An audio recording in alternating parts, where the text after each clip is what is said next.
I want to welcome everyone to part 4 of our Hot Topics in TB webcast series, where today's topic will be on TB and pregnancy. If you come up with any questions pertaining to the presentation today, please feel free to enter those questions into the Q&A pod, and all questions will be answered at the end of today's presentation. Our speaker today is Amita Gupta. Dr. Gupta is Professor of Medicine and Deputy Director at Johns Hopkins Bloomberg School of Public Health. Some of her research interests include global health, infectious diseases, emerging infections, TB, HIV, and co-infection care and treatment. Will everyone please welcome Dr. Gupta? Good morning, good afternoon, good evening. Thank you so much for the opportunity to speak with you all on a topic that's near and dear to my heart. And it's really great to speak to many of you who are active TB practitioner clinicians in the community throughout the US and beyond. So I'll certainly be happy to answer questions. So do, as mentioned, please put them in the chat. And these are just more my funding sources. As I mentioned, I don't have any disclosures to respond.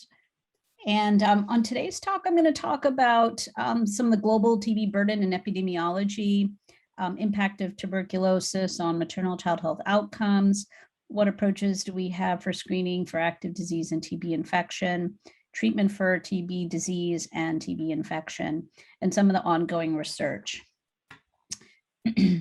So I'm going to start out with a couple of patient presentations. This is from a case from where I do a lot of my work in India, which, as many of you know, has the world's largest burden of tuberculosis. So a lot of different TB manifestations are seen.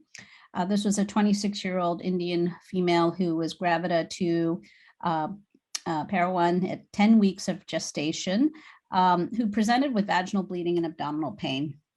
She had been diagnosed with pulmonary TB at 6 weeks of gestational age, had an AFB positive smear, and started her TB treatment. And unfortunately, her ultrasound now shows just signs of gestational failure. So early pregnancy loss resulted in this particular case. This is a case report from the literature with a 26-year-old Ghanaian pregnant female with gestational diabetes and a prior skin test positive. She had presented with 4 months of cough, had not done any chest x-ray because the provider was at that time concerned of fear of radiation exposure, as was the patient. And so there was resulted in a delay in diagnosis. She ended up having disseminated tuberculosis to her eye, resulting in optic atrophy, chorionitis, uveitis. And her newborn had to be separated and formula fed and given INH and B6. And this here is a case report from France of a woman who originally was from the Republic of Georgia and had sort of a story that ended up with partially treated TB that ended up resulting in extremely drug-resistant TB because she'd been on and off a variety of drugs. And then she became pregnant and was not on any treatment. And at 31 weeks, ended up seeking care in France. And she had a chronic cough, cavitary lung lesion, and no weight loss. And the fetus was fine. She ended up having extensive resistance, as shown here, to multiple drugs used to be treated for drug-resistant TB, but remained susceptible to cycloserine, PAS, bedaquiline, linezolid. So they, at 36 weeks of her pregnancy, initiated the bedaquiline, linezolid, as well as PAS, cycloserine, and levofloxacin. And then at 39 weeks, she delivered a full-term healthy baby. And luckily, the infant remained infection-free and had to be separated from mom because she was still smear positive and infectious. This was a case report in the emerging infectious diseases, and they had follow-up up to 2 years without any major sequelae. And then she finished finally her treatment. So those are just some case examples of tuberculosis and pregnancy. So I'll now turn to what is the burden of TB in pregnancy. So as you all know from this series of lectures, you've heard that there are 10 million new cases each year. 3.2 million of these are in women and 1.1 million children. And specifically, we do not have the ability to know exactly how many cases occur during pregnancy and early postpartum. And that's partly because we don't collect that data on our forms by and large up until recently, and I'll speak to that in just a few minutes. So we know that there's certainly cases, exactly how many, unsure, and likely underreported. What we do know is that there is an incidence that peaks in women of reproductive age, irrespective of whether a woman has HIV or not. And so these are data from international settings in sub-Saharan Africa. You can see the peak incidence from 25 to 45, and similarly in a low burden HIV setting of India, you see again a peak incidence between 20 and 30. And in the United States, these are some older data, but from the CDC, where you can see the blue bars represent the female TB incidence between 15 and 44, and you can see those are generally peak, and then there's a second peak after age 65. Another interesting feature of tuberculosis in this age group is the fact that when you look at the type of TB, there is a female predominance of non-pulmonary TB, that is extrapulmonary TB, compared to males in the same age groups. And so here you can see that the red bars represent the pulmonary TB and the blue bars the non-pulmonary TB from the surveillance data, and these were published in the American Journal of Obstetric Gynecology back in 2016. And this study also looked at the fact that the incidence in the United States was 26 cases per 100,000 pregnancies. So back to the issue of the fact that there's no national reporting for high burden countries, and the data that we have for how many cases occur are based on individual screening studies. So if you take a look at women by their HIV status, you can see that in low burden settings, it's really quite sort of a range between 0.6 to 0.06 rather to 0.25% and 1% in HIV positive. In high burden, that range goes up, particularly in those living with HIV. In terms of infection, TB infection, we have the proportions that range again from single studies, anywhere from 10 to 50%. When we look at the programs that have international programs where TB screening has become more routine, particularly in places where there's a large burden of HIV, we can see that there's a range between 0.8% of women with HIV to as high as 11%. But I think it's important to note that some of these studies, particularly the older study in 2003 by Nachega et al., was only restricting this to those women who had a positive skin test, and this was largely in a not an antiretroviral therapy treated population. So that's a much higher estimate than what we see nowadays. But this again just gives you a sense of that in high burden settings, the proportion of women who are having TB can be quite high, particularly in places like South Africa. So this was an attempt to try to actually estimate based on fertility data, tuberculosis notification data, to sort of say how many cases do we estimate for tuberculosis in pregnancy. And the initial estimates are around 216,000 cases per year. And most of these cases sort of reflect the burden. So if you can see in the African region has the highest with 89,000, followed by the Southeast Asia region of 67,000. And then a group has recently tried to revisit the burden of tuberculosis in pregnant and postpartum women, and found that what they did was they found that the proportion during pregnancy was around 150,000, and then during the postpartum was about 49,000. So around 200,000 cases in pregnancy and early postpartum. So in essence, again, these are estimates, and we need to do a better job of our surveillance. And if we think about really doing a better job of that, we need to sort of collect the data.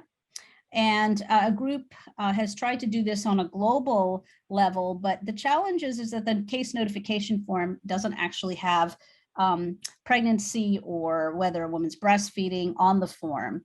So you're just left with knowing that they're female and their age. This was the case even in the United States, and really only until an effort by one of a group of committed people who'd sort of started to pay attention to this issue did the CDC revise their verified case reporting form for tuberculosis. And initially, the idea was to include pregnancy, gestational age, whether a woman was postpartum, and what was the infant outcome. And they considered several relevant pregnancy variables on this form and suggested this to the CDC, and you can see them here. And in essence, the group who decides what goes on this NTSS form did a matrix and decided that they would only include, is the patient pregnant, yes, no, unknown, and whether there were CD4 results associated with HIV status and A1C results for diabetes. So all the other information such as gestational age, postpartum, infant outcome were not included. So that's really what we're left with here in the United States. And it turns out actually most surveillance systems around the world do not have this very important variable. So now going on to thinking about what are the impacts of maternal tuberculosis on maternal infant outcomes. So based on historical data that's been published in a variety of literature and using sort of different designs, we know that there's an increase when you have active tuberculosis disease during pregnancy for things like preeclampsia, vaginal bleeding, getting hospitalized, having a miscarriage, or being at risk for dying from tuberculosis. There are also fetal and infant complications. They include fetal death being increased, more likely to have low birth weight, lower APGAR scores, prematurity, small for gestational age, perinatal death, congenital TB is rarely reported, and increased HIV transmission. Those are sort of the sequelae of active disease diagnosed in pregnancy. And then in terms of the question of whether women who have TB can transmit their disease to their infant, here's the sort of approaches, or rather the mechanisms by which that can occur. So you can have in utero transmission, which is hematologous dissemination via the umbilical vein. You can have intrapartum as well as postpartum exposures, and this can each result, though to differing degrees, in tuberculosis in the newborn infant. Now, does pregnancy or the postpartum period increase the risk of tuberculosis acquisition, reactivation, or severity? Well, the reason this might be relevant is because pregnancy is actually a very dynamic time for host immunology and host physiology.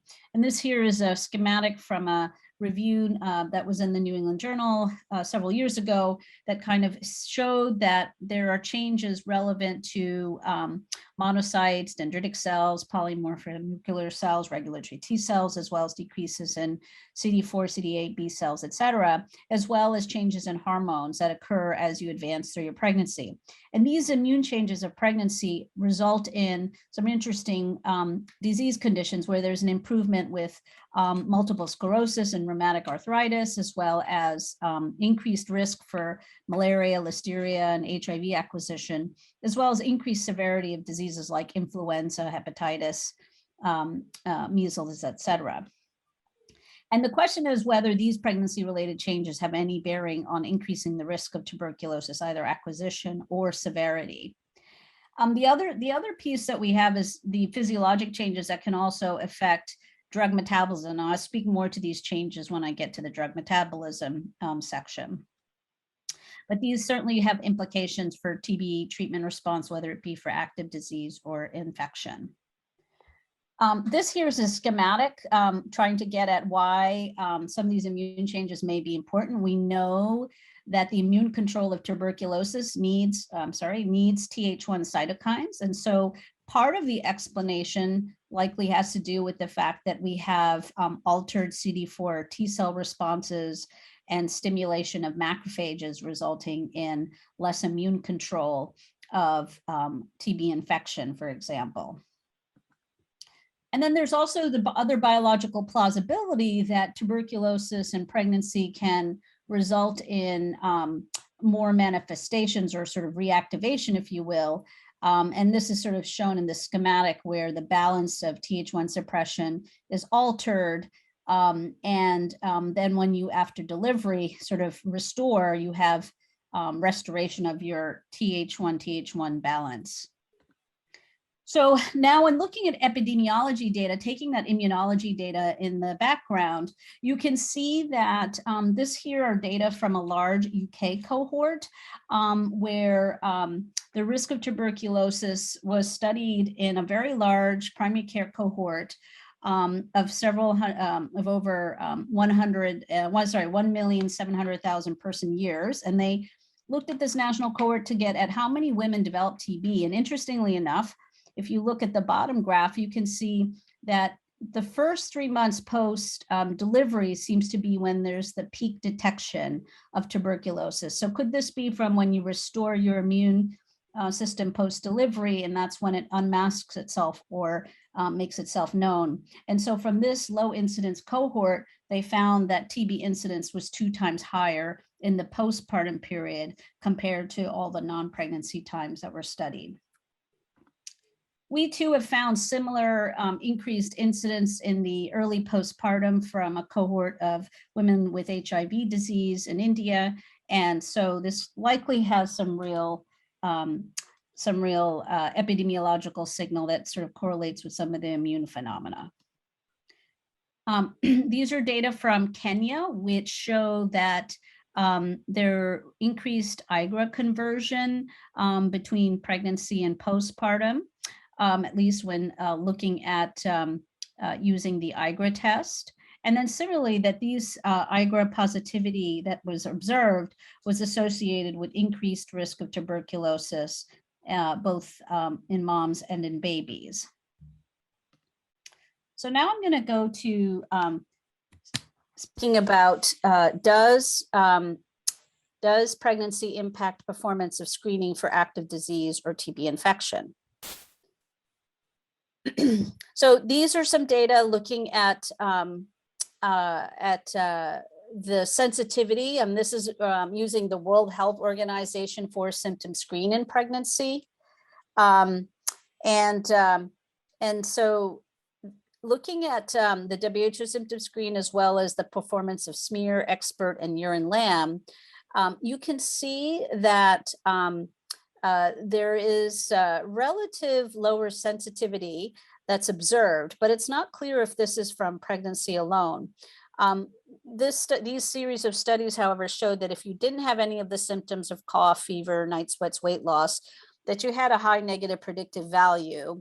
But of course, in high burden settings, you know, a negative symptom screen still in a small subset of women, particularly if they have immunosuppression for a reason such as HIV or other reasons, that they are still potentially at risk. And so in there, you may need to do more intensive screening.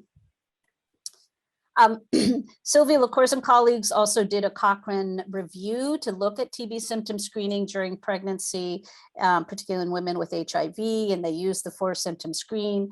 They first compared relative to the WHO evaluation, looking at the sensitivity of these 4 symptoms, which had a sensitivity of 79% and a specificity of 50%. When they compared their findings in the meta-analysis, they found that actually pregnant women had a lower sensitivity of 22% and a specificity of 84% using these 4 symptom screens when doing TB screening during pregnancy. So obviously, this sensitivity of 22% is really insufficient, and so we need to find ways to improve our TB screening. We also have to pay attention to the fact that there may be more extrapulmonary TB, as I showed earlier from the US CDC data, and therefore things like lymph node TB, which may not manifest with these symptoms, has to be sort of more carefully looked for. So it'd be interesting to know how you all screen for TB in your setting. I'll now talk a little bit about TB infection screening. That's probably what most of what you do in pregnancy, since it's often done as part of a routine part of pregnancy. So the goal of TB infection screening, as you all know, is to identify those at highest risk for reactivation disease and target preventive therapy. Of course, implementation challenges. We used to have a lot more challenges with the PPD. Women wouldn't necessarily come back for their result, or if they had a result, there was a lot of delay or sort of discussion of deferring therapy. And then in the postpartum, many women don't come back for routine care. And so there's been this sort of challenge of really how to best do TB infection screening. And furthermore, there's also some real issues around how do these diagnostics, which are host-based, perform in pregnancy and in postpartum women. So both the tuberculin skin test and interferon gamma release assay rely on sort of an immune response, albeit slightly different, to determine whether they're positive or not. And on that basis, you obviously initiate preventive therapy. So we do have some data from the US, which shows that the IGRA based on a quantiferon test positivity is lower than the tuberculin skin test. Interestingly enough, in many of these women are older age or foreign birth are the criteria associated with positivity. And then in a place, high incidence settings such as India, as well as places like Kenya and South Africa, have shown that there's more IGRA positivity than TST positivity, and that there tends to be more discordance between the two tests. We've also found from the literature that a positive IGRA test result is predictive of active TB postpartum. And therefore, in those scenarios, we should really be trying to target treating women who have that, particularly if they have other host-related risk factors for progression. Okay, and then I'm going to talk a little bit now about some of the pregnancy-specific impacts on TB infection test results. So if you look at this here, this study looks at comparing tuberculin skin testing in green and IGRA testing in blue, and you can see that you have a higher % positive from IGRA testing, whether it be in HIV, persons with HIV or without HIV, as well in both India and Kenya. And so quantiferon identifies more women as with having a positive result. So basically the type of test you use does matter. And interesting enough, when you look at actually these more detailed immunology readouts that come from these tests, you can see that the mean mitogen and MTB antigen are lower in pregnancy versus postpartum. Again, thinking about the immunology of this is that, you know, you're less likely to detect the readouts given some of the altered immune changes of pregnancy. Here we looked at longitudinally taking the same women who had serial testing with interferon gamma release assays. And this was from a large clinical trial that I'll present later. But we found that the proportion who were positive during their entry were women who were pregnant. We looked at delivery, and then we looked at week 44 postpartum. And you can see the purple bars where you have a depression that occurs during pregnancy and a sort of a higher proportion in the postpartum. So these really sort of speak to the dynamics that follow the immune changes of pregnancy. I often get asked, from both women and providers, is it safe to do a chest X-ray in pregnancy?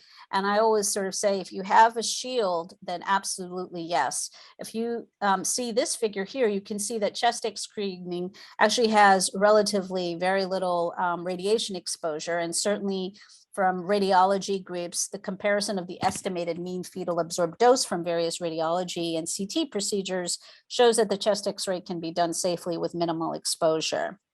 And the American College of Obstetricians and Gynecologists has clearly shown that X-ray exposure of less than 5 rads, which is what a chest X-ray is well below that 5 threshold, has not been associated with any pregnancy loss or fetal anomaly. So you can assure your patients that they can safely receive a shielded chest X-ray if you're doing TB screening and need to take a look. Okay, I'm now going to move to the question of, does pregnancy impact tuberculosis treatment and prevention?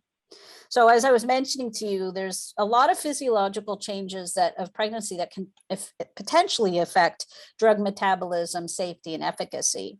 So, during pregnancy, you have increased cardiac output, changes in hepatic metabolism, decreased lung capacity, decreased gastric emptying, decreased stomach pH, and increased GFR. And these all result in, along with changes in body weight and albumin and hepatic metabolism, to potentially differing responses than what you would see in a non-pregnant population.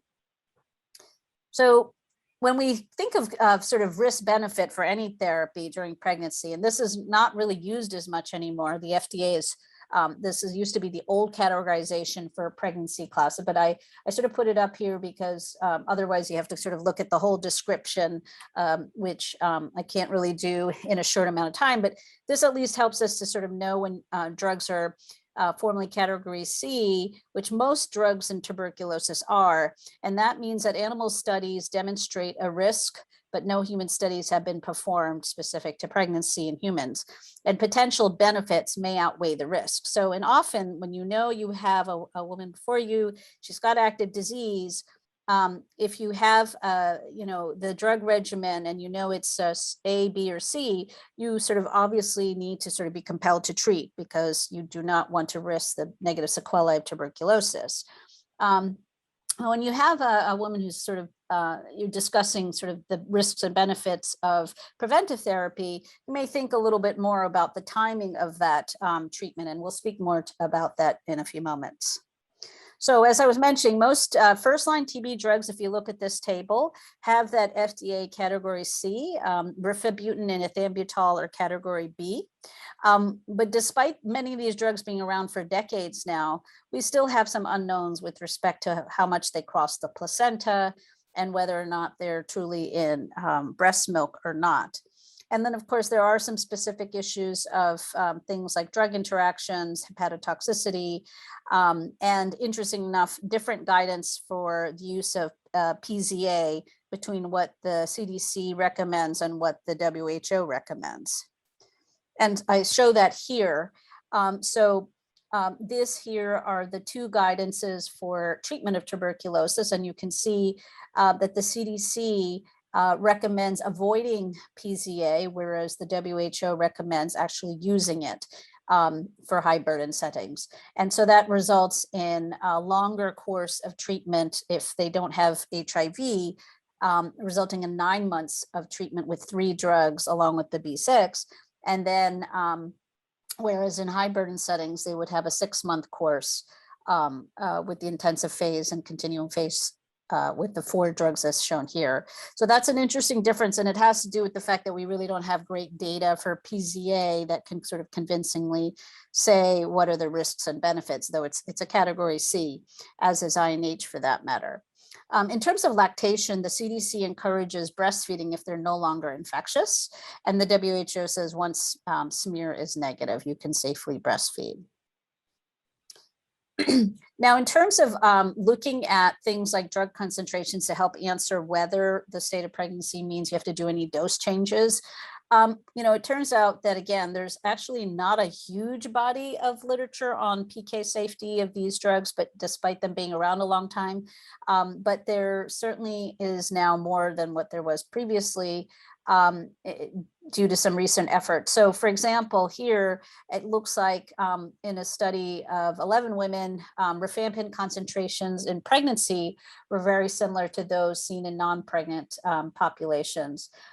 However, INH exposure looked lower overall than when during pregnancy than the non-pregnancy state. And this one study concluded more data were needed to help make dosing recommendations. There have been other studies looking at sparse pharmacokinetics of these drugs. And again, the interesting thing was this is another study done in South Africa where they showed low levels of INH, both in pregnancy and postpartum.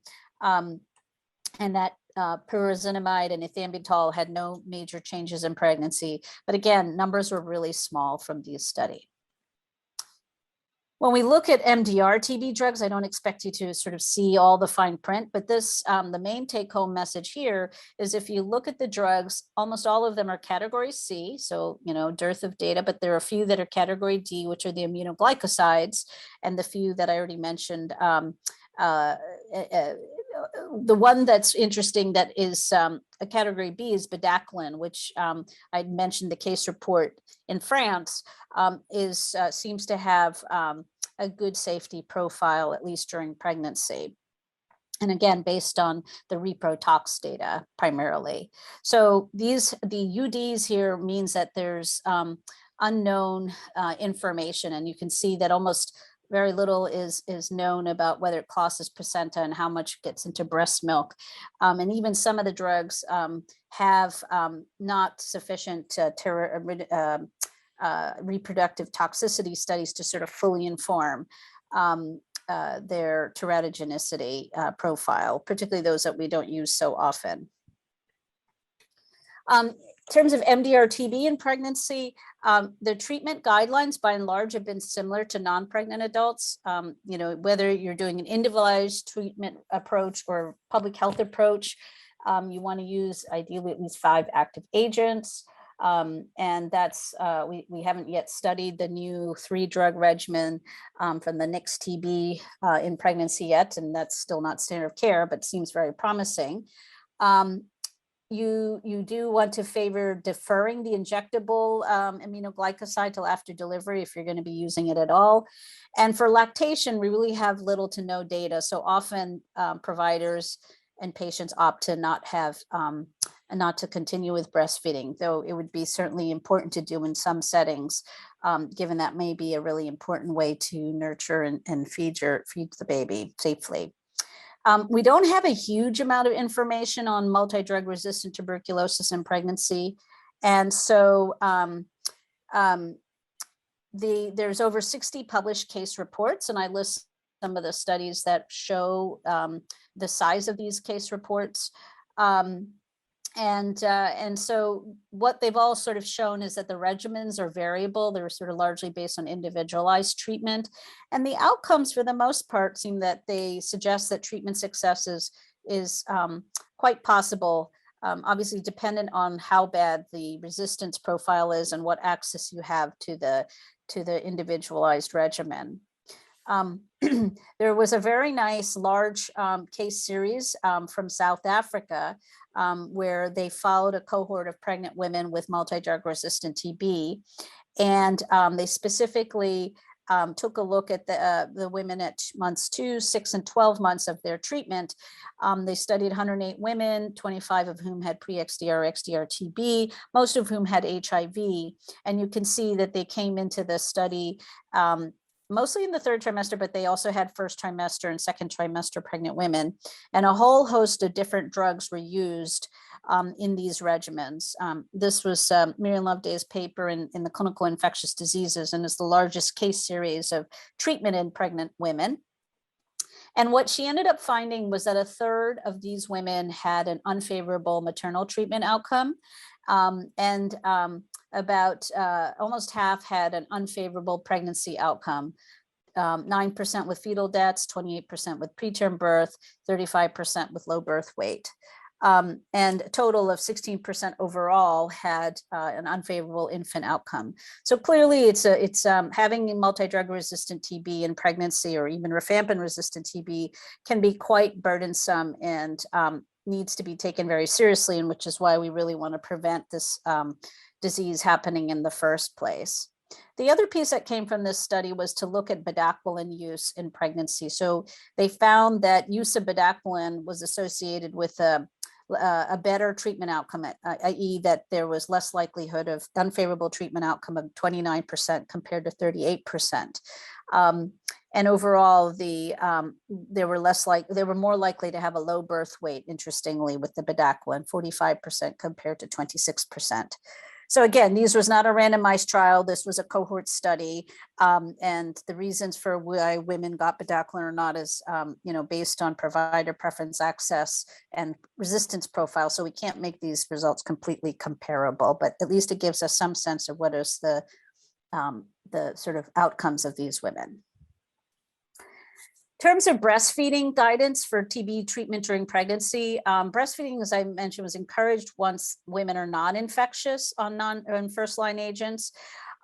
We don't really have great information on most of the drugs in terms of their concentration in breast milk, but for first-line drugs, typically things like isoniazid and rifampin, the concentrations are really small. And so there's really no clear toxicity to the infant while mom's on TB drugs. And it's certainly not effective treatment for the infant. So if the infant is either got infection or has developed active disease, you obviously have to treat infant and not rely on what they're getting in their mom's breast milk. So I'll say now, I'll end on a few important pointers about treatment as prevention in the case for TB infection treatment in pregnancy, because that's really what most of you will be doing. You may come across the rare case of active disease, but you're much more likely to be screening and managing infection with TB preventive therapy. And so I draw your attention to an old Lancet article from 1959. And this was more describing the rollout when isoniazid first came about, the use of it, and also protecting infants in a TB hospital experience. And so they showed the first case series of 53 women who'd been treated for 6 to 9 months with isoniazid before they delivered. And then essentially found that it was overall pretty well tolerated. They had 2 deaths, and that there was no evidence of deterioration after pregnancy or during lactation. And so it's kind of neat to sort of see this, how long isoniazid preventive therapy has been around and been used in women as a way of protecting them from developing tuberculosis. So I think I'm giving you the guidance of what the CDC and others in general, if you think about it, that here this recommendation says pregnancy itself is not an indication for TB infection testing, though I know a lot of antenatal programs do screen routinely. But it's important to know that a decision to test is a decision to treat. And the timing of treatment depends on the sort of host risk profile. So women who are at risk for progression from TB infection to TB disease, it's really important to know those risk factors, the epi, because if they have HIV or they're a recent converter or a recent contact, the recommendation is really to treat now, even if they're in the first trimester. And we'll speak to this a little bit, and I'll be interested in your thoughts. If women have lower risk of developing or progressing to active disease, there's the recommendation to wait until delivery or at 3 months postpartum due to some of the concerns for hepatotoxicity. So these old, some of the older literature had raised this concern of hepatotoxicity and isoniazid in pregnancy. And these are from the US Public Health Service, where 3,681 women were initiated on INH, and they had 5 women develop hepatitis and 2 of them die. And then in another study in California, there were 20 INH associated deaths. And 4 of these women in this case series initiated INH in pregnancy. And then more recently, when they've looked at INH implementation for prevention in high burden settings, these are sort of more programmatic data. They did not find any concerning side effects. And so implementation studies had sort of touted that there really is no issue with rolling out isoniazid during pregnancy. And so the guidelines for use of preventive therapy currently include the following. So for US CDC low burden settings, 9 months of isoniazid, or given daily or given twice weekly, administered with isoniazid with pyridoxine perme is recommended. An alternative is to do daily rifampin for 4 months.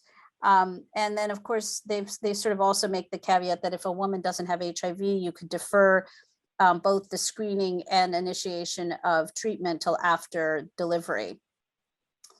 And similarly, for if they have HIV, however, you would recommend immediate treatment for anyone who has a positive skin test or an IGRA positive result. before we had the recent results of Impact P 2001, which studied 3-HP, isoniazid and rifampin were the only sort of regimens available for pregnant women. And in a high burden setting, the WHO recommends daily isoniazid and vitamin B6 for 6 months, or potentially long-term if they have HIV. And they also recommend baseline LFTs and routine monitoring for signs or symptoms of toxicity. So why do I show this slide? Well, this is a slide that just shows all of the ongoing or completed recent trials for tuberculosis. And importantly, there are more than 40 trials here, and many of them are phase 3 trials. However, all of them exclude pregnant women, even when they're preventive therapy trials for women or for persons living with HIV. So the exclusion of pregnant women from studies, even when the drug's been around for 4 or 5 decades, has been a real problem to really inform the evidence base. And there's some strong ethical and scientific foundation for inclusion of pregnant women into studies so we can develop a better evidence base. When you're in front of women and you can sort of not have a lot of good data, you sort of are at a loss as a practitioner. And it's really to gather evidence under rigorous scientific conditions, which we can do in the setting of a clinical trial. You have a consent process, you can really carefully detect safety signals, you can monitor the fetus, and then we can overcome some of the reticence there is to prescribe the needed medications and the cost of uncertainty.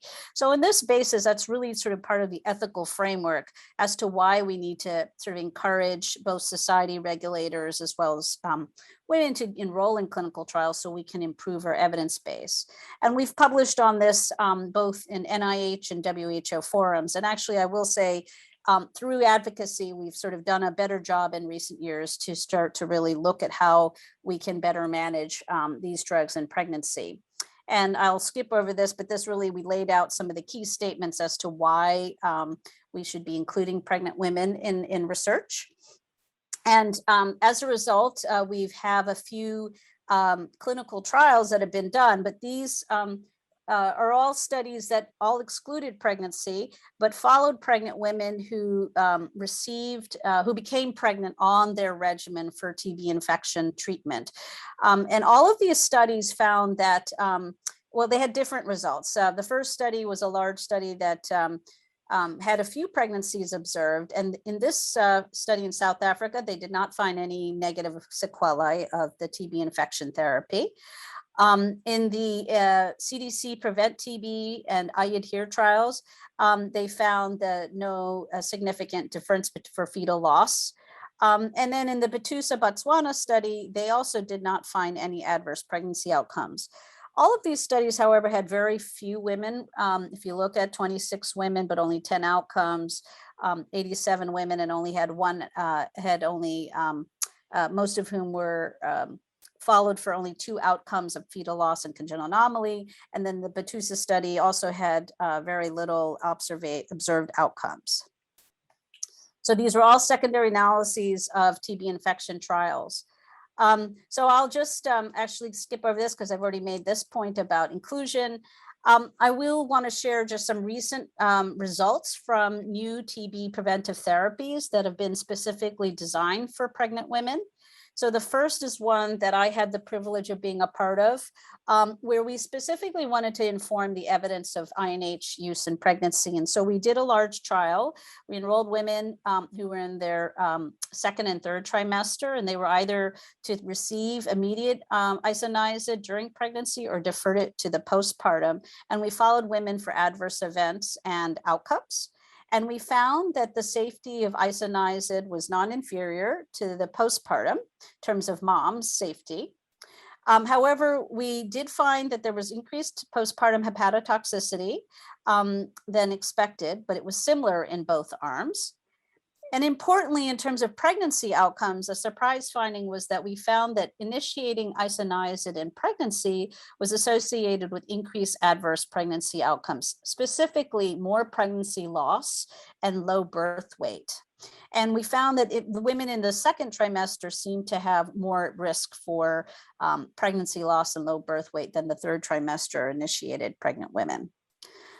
So these are just shown here in the figure, and I won't go through the huge data. You can read the paper that was published in 2019 in the New England Journal of Medicine. But basically, it looked overall in terms of moms' outcomes and babies' outcomes essentially the same. It was really only the pregnancy outcomes that differed. So there was a 6% absolute risk difference if you started INH in pregnancy in terms of having an adverse pregnancy outcome. 23% compared to 17%. And as I mentioned, this was mostly from the trend from fetal demise and low birth weight. We also learned that from this trial that a woman's LFTs increase postpartum and a peak at month 3. So if you're thinking about deferring isoniazid to the postpartum, you want to keep in mind those changes in liver function testing that are part of the natural course of pregnancy. We did have 2 deaths that were associated either from the combination of isoniazid and the antiretroviral efavirenz. We couldn't completely dissociate which drug was causing the hepatotoxicity, the fulminant liver failure, but we obviously were concerned about that. And just like we have with any scenario with isoniazid, you do have to do careful symptom and sign management for liver toxicity. I'll also skip over this. So the WHO now has convened a systematic review and published their findings in the European Respiratory Journal in 2020 to look specifically at this question in light of our clinical trial findings to say, what other evidence do we have that speaks to the safety and of isoniazid in pregnancy? And ours was the only clinical trial that was part of this systematic review. The other data were either retrospective or programmatic cohort data. And because of the difference in design, we were the only ones to sort of see a composite pregnancy outcome. Could also be that we were an outlier, but we were a double-blind placebo-controlled randomized trial, whereas these other studies were potentially suffer from confounding by indication, where healthier women were being offered isoniazid compared to women who may have been less healthy. And so this was the basis for not changing the guidelines for WHO. They didn't feel that the risk difference for adverse pregnancy outcome could be sort of seen in these other studies. And so they concluded we found inconsistent associations between isoniazid, preventive therapy, and adverse pregnancy outcomes. And considering the grave consequences of active TB in pregnancy, current evidence does not support systematic deferral of isoniazid until postpartum. Research on safety is needed. So that was where the current guidelines for WHO are based on their systematic review. Now, we have more recent data from the time that analysis was done. Many of you may have heard about a sort of new and exciting regimen, an ultra short course of 1 month of isoniazid and rifapentine that's been shown to be as good as 9 months of INH. And I also had the good fortune of being part of that trial, which was known as the Brief TB trial. We specifically looked in the trial data to sort of see, could we get more information about isoniazid exposure in pregnancy. And here we looked at the women who actually became pregnant while they were on their 9 months of INH, because the women in the 1 HP regimen, we did not have, we only had 1 pregnancy, and that was, we couldn't really make any inference on exposure to isoniazid and rifapentine for 4 weeks. But we were able to look at 9 months of INH. And so we did an analysis and presented these at CROI earlier this year. And we found that we had 39 women who were INH exposed in their first trimester compared to 89 who were not. And most of these were all women with HIV who had a good CD4 count in the 500 range. And the vast majority of these women were either not on, were on efavirenz-based treatment. That's their antiretroviral therapy. And a small proportion were not on efavirenz or any antiretroviral therapy because they didn't meet their indications for starting at the time the trial was being done. Another important point to know about this trial was that not everybody had TB infection documented. So only about a quarter of them had TB infection positivity. So all these women had INH exposure who in their first trimester in terms of the cases, and the controls had no INH exposure. And what we found was a nearly twofold increased risk of a non-live birth in the women with INH exposure compared to women without INH exposure. And specifically that resulted from increased spontaneous abortion, so fetal loss, less than 20 weeks of gestation. So this sort of suggests that there really is a signal from INH exposure, particularly if given earlier in pregnancy. And we've submitted these for publication. I think what I would do is, if this were me, I would certainly want to share these data and sort of show that it's nuanced. We have one clinical trial suggesting that there's some increased risk of pregnancy loss and low birth weight. We have this small data that will be forthcoming looking at INH exposure in the first trimester. And then we have obviously cohort studies and programmatic data, which have not shown clear signal of adverse effects. And so I think women should just be informed that there is this possibility. You would want to obviously take a sort of weigh the risks and benefits of why you're starting the TB preventive therapy in pregnancy. If they're high risk for progression or recent contact, clearly the benefit is likely outweigh the risk. But if they're otherwise part of a routine screening program and you don't have any clear reason to initiate, then you could sort of talk about deferring until after delivery. I'll end on one encouraging note from all the research. As you know, we're trying to get shorter and shorter regimens, so we don't have to treat for 6 to 9 months with one drug.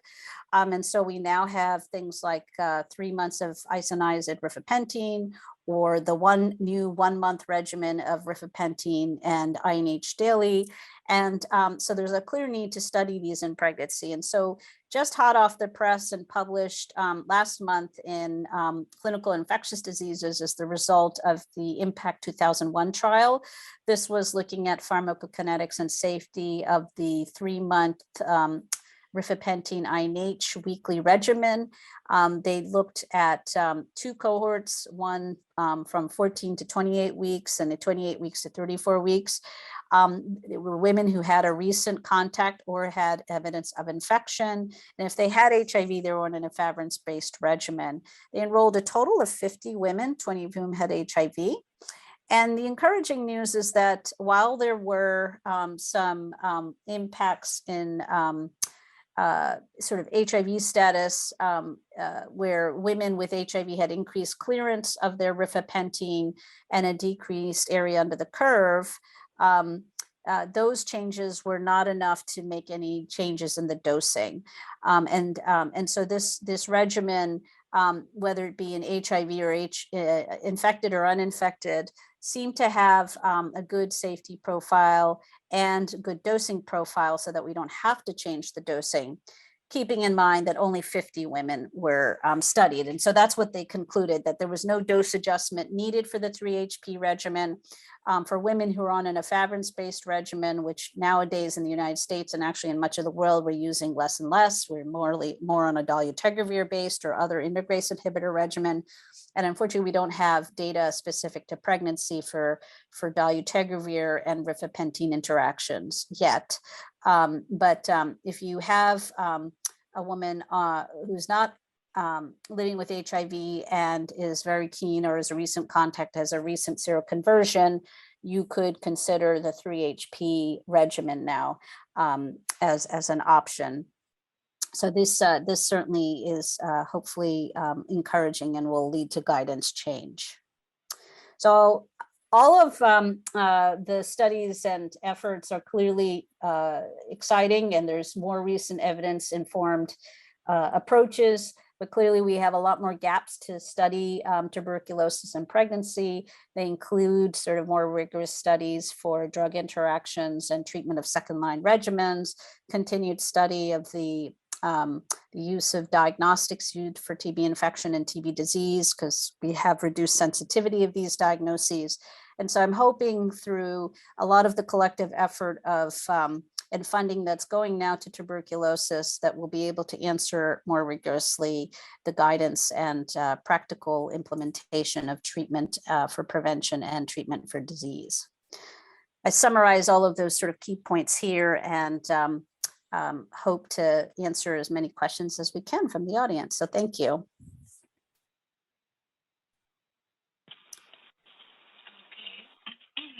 Thank you, Dr. Gupta. So we will now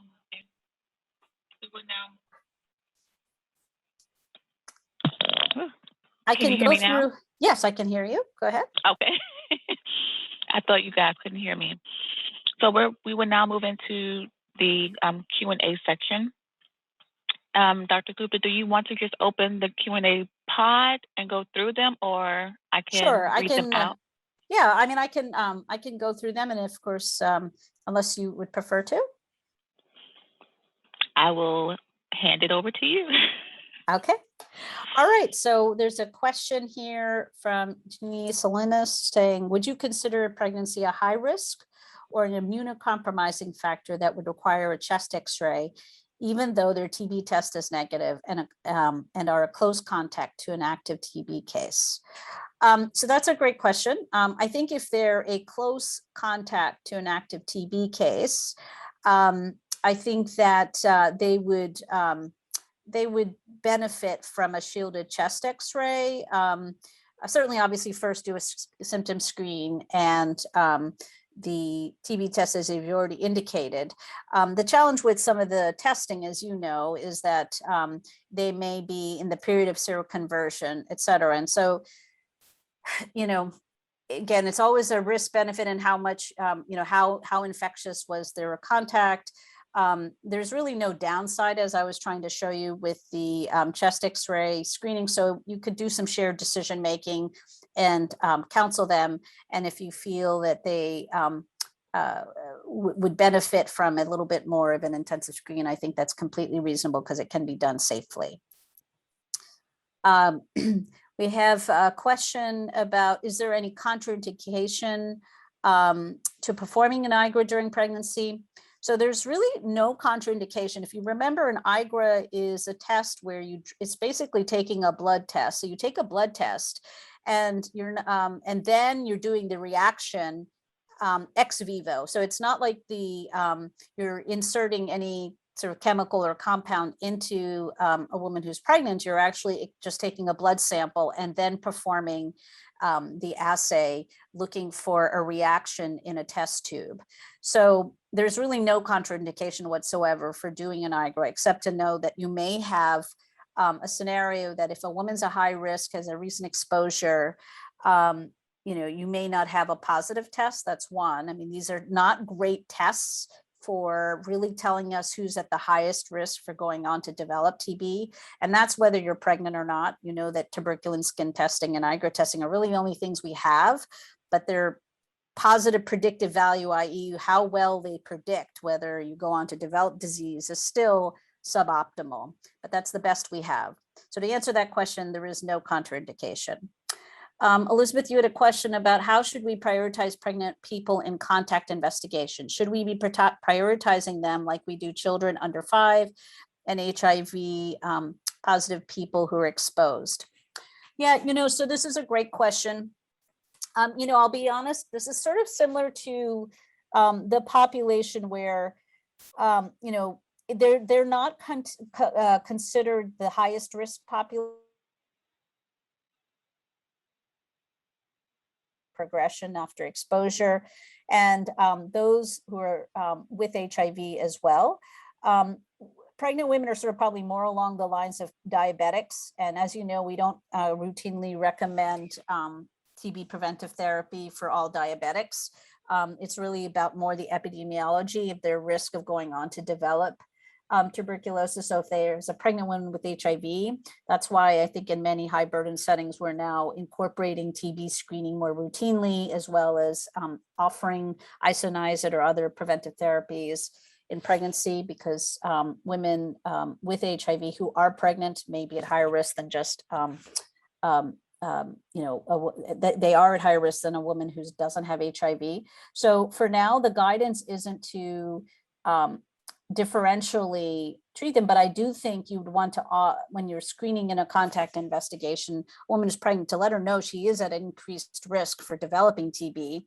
And so therefore, if she develops any cough, fever, night sweats, she should be warned. And the guidance, at least for now for CDC, is to offer preventive therapy. So I showed you the guidance. So for recent contact, or she has any other immunocompromising conditions such as HIV, she would be offered preventive therapy. And if we could preferably initiate it in the third trimester, if you're using INH, that sort of seems to be the safest. And certainly now we have some safety data for 3-HP regimen as well. Okay, we have a question from Matthew Chintu. Any side effects for pregnant women taking both tuberculosis and breast cancer drugs? So I think the main sort of side effects question here, if we're talking about, are we talking about TB preventive therapy or TB for drugs? Because if we're taking rifampin or rifamycin, they certainly have a lot of drug-drug interactions. And so depending on what chemotherapy or agents are being used for the breast cancer treatment, you'd want to sort of take a look at that carefully. With respect to isoniazid, isoniazid actually has very few drug-drug interactions. And so it really doesn't pose a drug-drug interaction risk. But, isoniazid, as I showed you, does have an increased risk for hepatotoxicity. So if you're on multiple drugs that sort of are metabolized to the liver, you'd have to be on the sort of more lookout monitoring for LFT abnormalities in particular. Another question by Matthew are, what are the most common causes of TB infection in Southern African women? So, the most common causes of TB infection. So, sub-Saharan Africa is a very, many countries have a very high prevalence of HIV. And in fact, more women than men have HIV disease in many parts of sub-Saharan Africa. So as a result, that's really the main risk. And then being in these hyper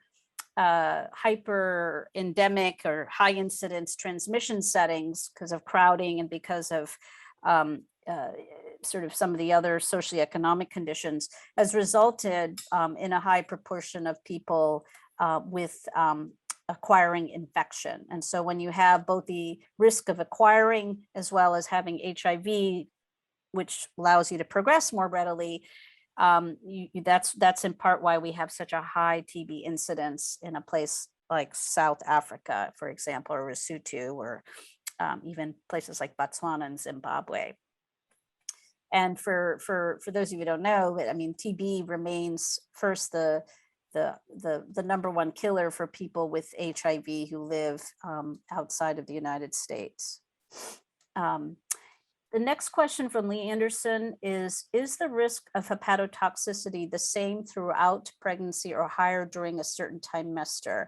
Also, is the risk the same throughout the course of treatment or higher with TB drug initiation? So thank you very much for that question. So the risk of hepatotoxicity does appear to change as you advance through pregnancy, such that really interestingly enough, it seems as so if you go from first trimester to third trimester, you have more of the changes of immunosuppression. So by third trimester, you're sort of at least have the most alterations of immunosuppression. It's really the early postpartum period, and particularly by 3 months postpartum, where you have the highest risk of hepatotoxicity.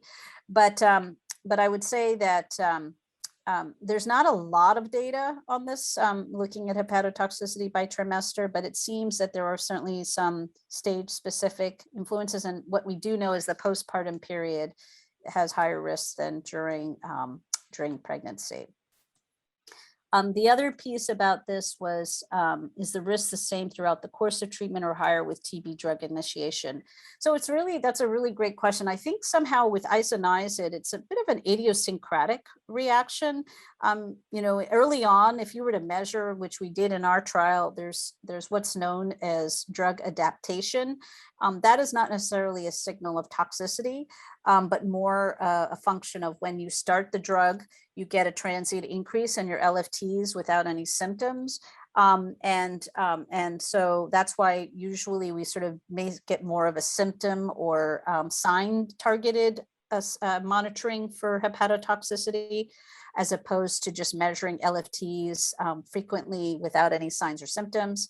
But it's hard to predict exactly when during the course of treatment will a woman, if she is going to develop hepatotoxicity. So it just needs a lot of good counseling early on, and tell women to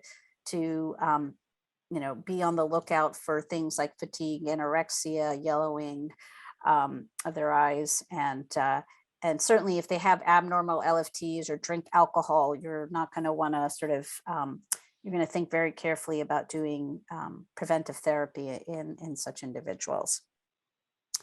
You asked about, Bob Benjamin here asked a question about what about 3HP intrapartum, postpartum. So the study that I showed to you, the Impact 2001 study, was really the one that, and you can take a look at it. It's published now in the Clinical Infectious Diseases, where they looked at women both pregnant as well as postpartum taking 3HP. And as I said, it was only 50 women. It appears safe, and it appears that you don't need to change the dose. Now we're going to be doing a larger trial, which we hope will get off the ground, but that'll take a few years. So in the meantime, we do have good safety PK data from 50 women that have been rigorously studied to look for any concerning signal. And certainly it's a good option. Lee Anderson had a question about if a woman is being treated for active TB and becomes pregnant toward the end of her treatment, is the infant still at risk of developing TB in utero?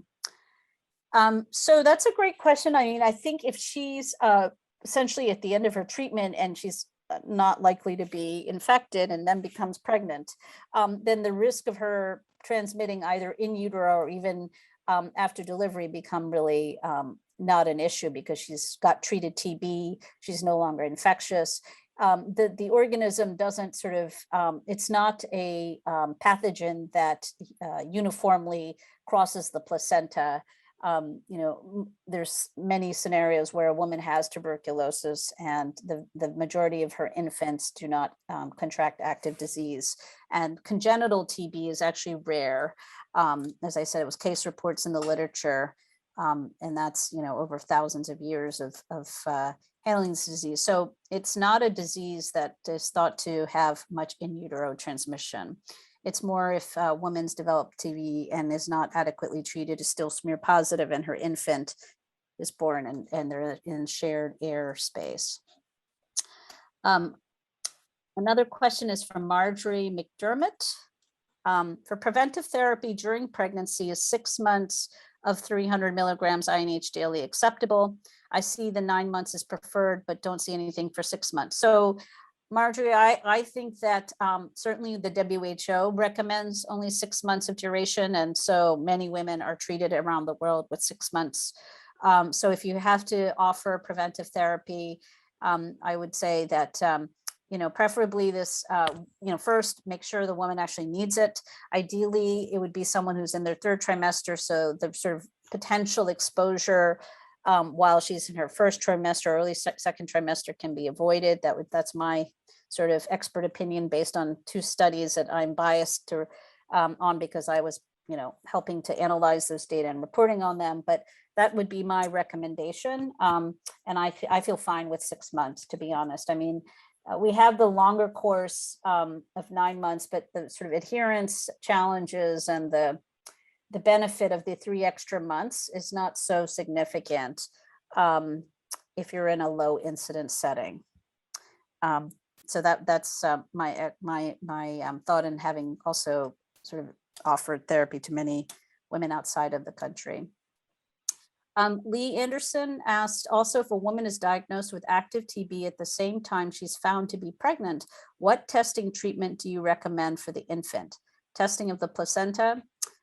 So if a woman's been diagnosed with active TB and she's found it to be pregnant, depending on where she is in her pregnancy, obviously you're going to treat her.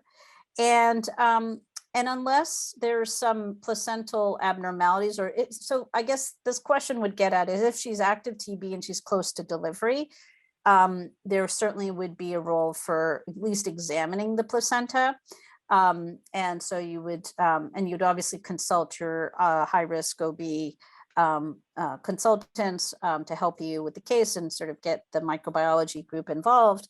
But by and large, if a woman's, been diagnosed and now, treated, and she's, let's say, in her second trimester, again, as I mentioned, the risk of transmission to the infant in utero is low.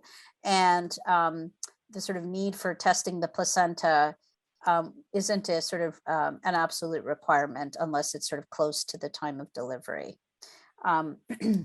So that's been sort of the typical scenario. But, again, also the other issue with testing the placenta is that it can be done, and it's, you could look at the histopathology, you look for caseating granulomas, you can do the smear culture off the placenta, but it's hard because it's an organ, and where you take the sampling. So the yield from testing the placenta is sort of needs an experienced pathologist, and in sampling, there's sampling detection bias that can also happen. So I would much more go by looking at the infant and evaluating the infant rather than relying on a placenta study. The next question is, any obvious data on just rifampin for TB infection in pregnancy? That's a great question. I am not aware of any any obvious data. I think it's case reports. So you may have more experience. I don't know if anyone else on this group may want to share their experience of using monotherapy rifampin for TB infection in pregnancy. It's not, again, it's an alternative recommended regimen. So if a woman has, either hypersensitivity or has a reason they can't take the isoniazid, then that certainly can be used. But I'm not aware of any great data. Maybe others can put in the chat if they have any experience and what their experience has been. Lori, I cared for 2 clients who weren't diagnosed with MDR-TB until right after they gave birth. Both were originally from India, young and healthy, but hadn't been screened or tested for TB in the past. Do you recommend all pregnant women be tested for TB? So I think that all women should be screened for signs, symptoms, and especially if they're foreign born, because we know in the United States that, more than half of the TB cases are among foreign born, and particularly, there are 8 countries that sort of assume the very largest proportion of cases in the world. So I think if a woman is from one of those countries, India, China, Nigeria, Mexico, Philippines, Indonesia, et cetera, then I think, they would deserve at least to know their family history, their exposure, have they had a skin test, and to really try to get at that epidemiology and risk during pregnancy. But in terms of routinely testing for active TB with a sputum and a chest X-ray without any epidemiologic sort of input in a low incidence setting such as the United States, you'll sort of end up doing a lot more screening to find very, very few cases. So there's costs and also potential, just stress and the like of screening every single pregnant woman. But I think every single pregnant woman deserves a symptom screen, an epidemiological assessment, and if they have some risk factors that are listed on the sort of CDC's recommended who should get TBI screening, then I think absolutely. It's unfortunate that your 2 women weren't diagnosed until after they gave birth. It may be also that it'd be interesting to know if they had any signs or symptoms before delivery. Obviously, in places like India and South Africa and many other parts where we have high burden of TB, we do routine sign symptom screen. And we even, in places like South Africa, they've even done studies where they can show asymptomatic, but yet positive by culture in the population. And so it really depends on your local epidemiology. So the next question is from Sachai. Can pregnancy itself cause positive quantiferon result?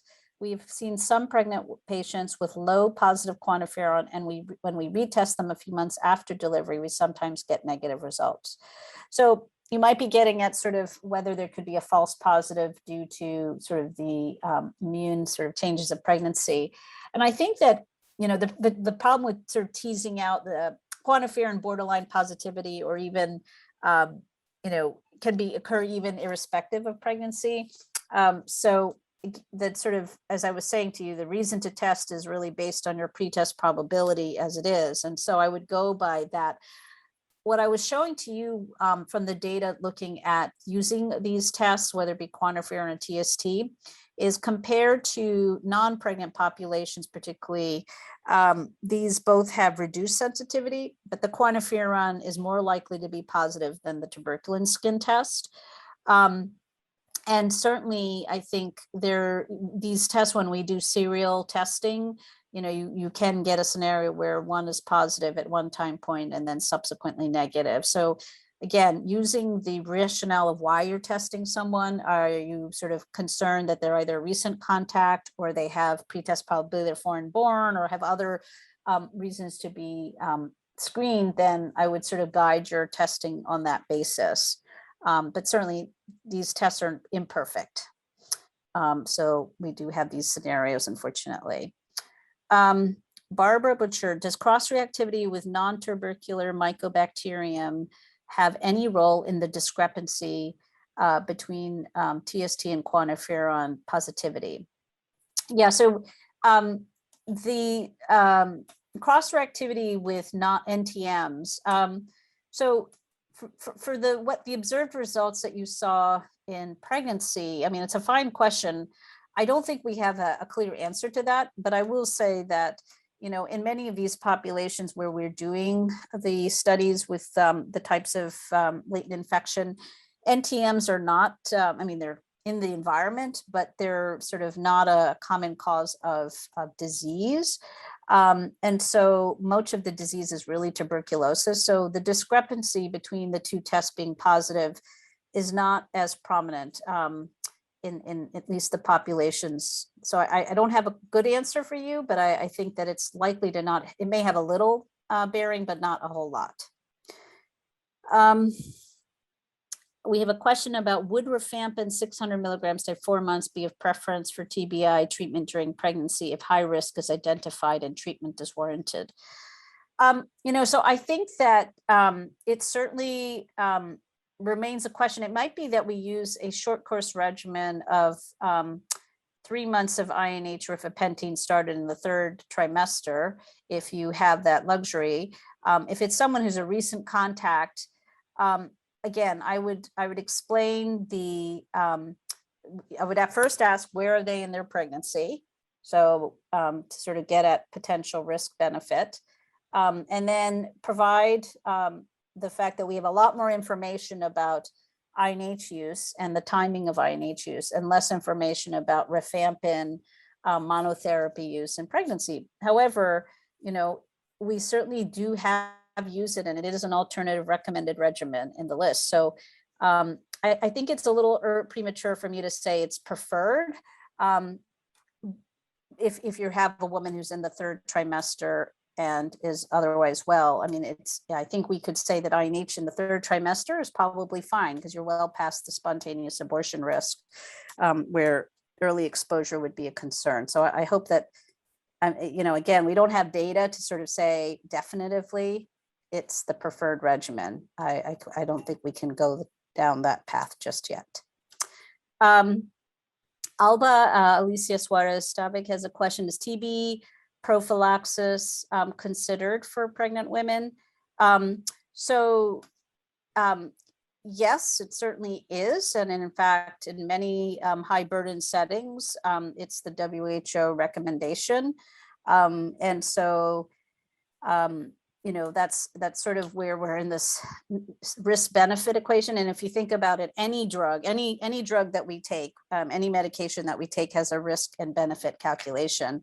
It's just a question of, trying to weigh your local epidemiology, understanding where the woman is with her need for preventive therapy. And that's really, how to guide some of these important decisions around preventive therapy initiation. Next question, did women have more chances of infertility after taking TB drugs during pregnancy? It's interesting. It's more we know about fertility decrease during as a result of things like genital TB or disseminated TB resulting in infertility. In terms of these drugs actually causing infertility, I have not seen any clear, compelling literature that suggests that. And often infertility has so many different reasons, but I'm not so aware of a clear link of whether it be isoniazid, rifampin, ethambutol, PZA being clearly associated with increased risk of infertility. Is there any data for 1-HP? We don't have any data for 1-HP in pregnancy.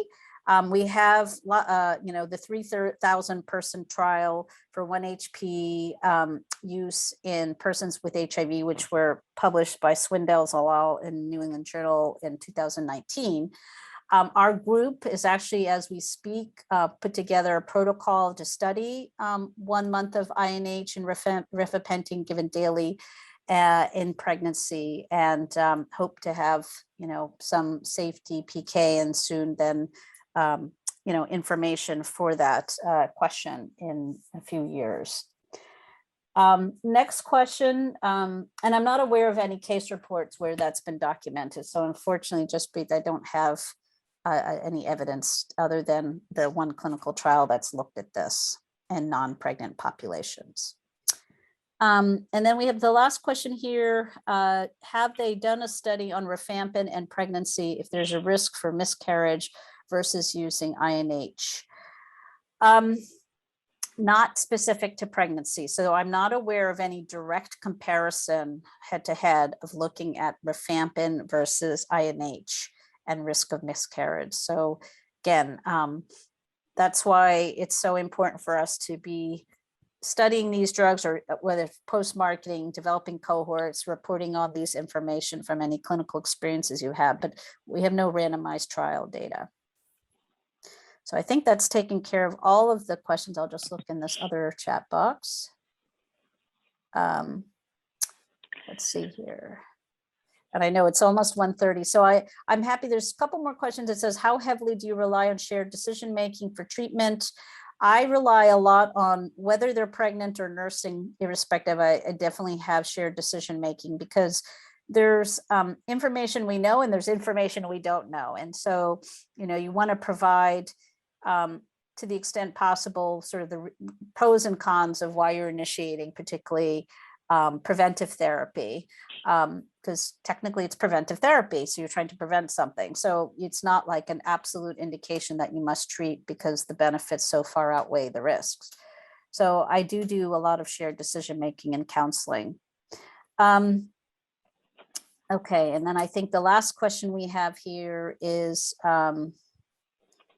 related to, is TB prophylaxis considered for high-risk women who test negative while you wait for repeat test 2 months after exposure?